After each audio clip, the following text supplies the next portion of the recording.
مثل ما قلت لك يا صاحبي، اتق الله واعمل لليوم الآخر، واعلم أنه هذه الدنيا دار فانية وليست دار باقية. يا حبيبي عشنا وشفنا والله آخر زمان. شوفوا مين عم بيحكي بالشارع، مين عم بينصح الناس. لكن أنت مو امبارح كانت السيجارة بتمك؟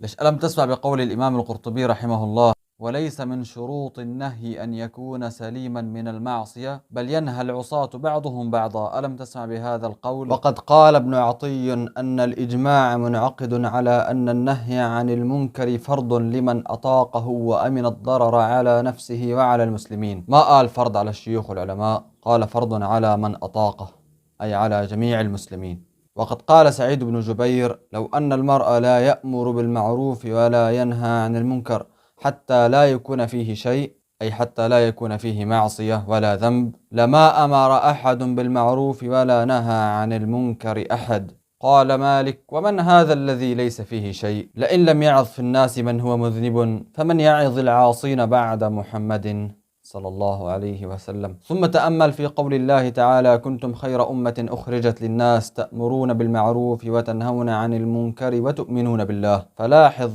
كيف ذكر الإيمان بالله بعد الأمر بالمعروف والنهي عن المنكر. ثم ألم تسمع بحديث النبي صلى الله عليه وسلم حين قال: لا خير في قوم ليسوا بناصحين، ولا خير في قوم لا يحبون الناصحين،